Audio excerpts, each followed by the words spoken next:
Exploration Toolkit allows you to implement compass bars, as you can see on the top of the screen, as well as navigation markers. So the compass bar at the top, you can see it points in the north direction, as well as east, south, and west, etc. It can also be changed. For example, if you want the north direction to be along this axis, you can set that up as well.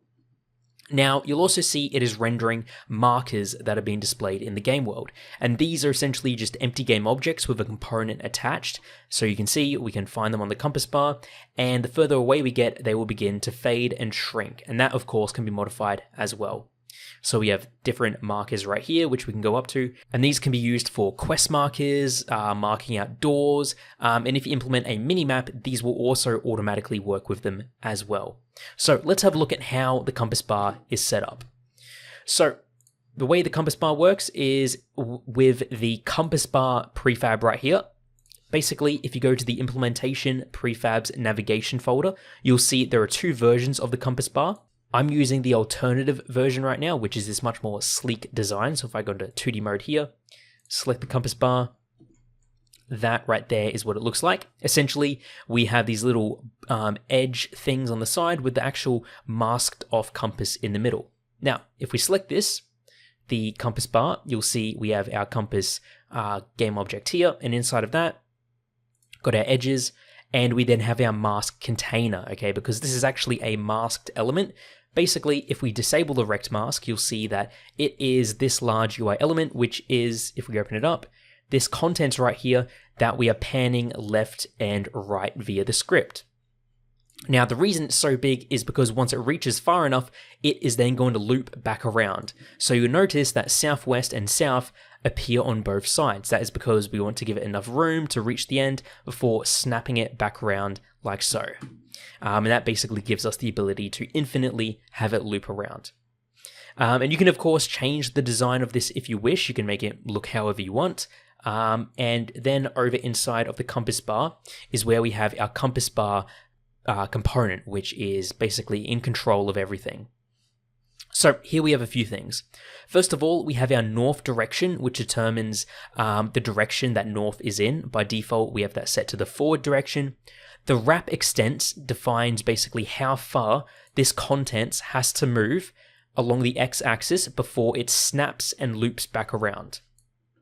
So if your compass is shrunk, you might want to lower that number, but I have that set to 1000 by default.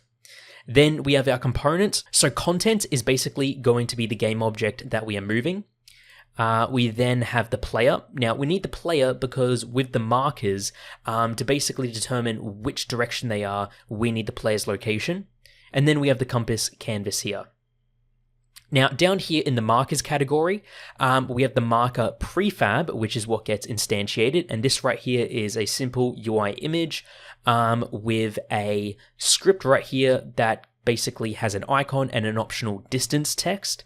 If you want, you can assign a text element here, and that will then lay out or display the distance between the player and the marker in terms of meters. And this is essentially spawned in automatically when a new marker is created. And these markers are then stored inside of the markers container and placed alongside moving the contents. So let's have a look at how the markers are set up. The markers are basically created, if we open up objects here, by having an empty game object and the navigation marker script. Now it's pretty simple. Again, an empty game object with the marker script. We give an icon, a color, and also a bunch of options here. So if we want this marker to be displayed in the game world by having a little icon be displayed on top of this pillar, we simply enable display world marker. If we want it on the compass, we can toggle that here. And if we want to display it on the minimap, we can toggle that here as well. Now, by themselves, these markers aren't actually going to do anything. So what we do need is the navigation marker manager. Now, this is a prefab you can find in the core prefabs managers folder. And this right here has two components. First of all, it has the Navigation Marker Manager component, which essentially, whenever a new marker is added to the game, it is going to register itself to the Marker Manager. And the Marker Manager essentially just keeps a list of all the existing markers in the game. And whenever it registers a new marker, it of course then invokes an event, which our compass listens to, so it can then instantiate a new icon up here. In fact, let's re-enable the mask here. So yeah, basically the marker communicates with the marker manager, and then the marker manager emits an event which the compass listens to in order to spawn a marker.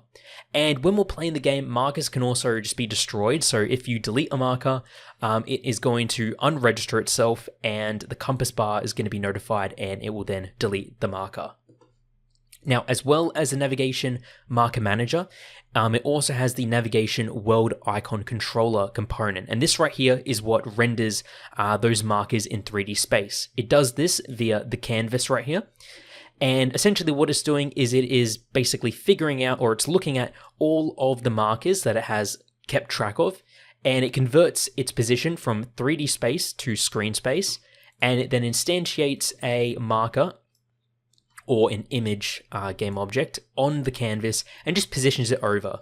Now, if we actually have a look at the world icon prefab, you'll see it has a bunch of different settings. We can change if it fades over a distance or if it scales over a distance. Okay, so basically we can have it fade out in opacity the further away we get, and we can have it scale down over distance as well. So that gives us the final result, because you probably don't want a marker from 1,000 meters away to be visible. So you can set it up so that the further away the marker is, the smaller it is, or you can have it as well so that it fades out in opacity too.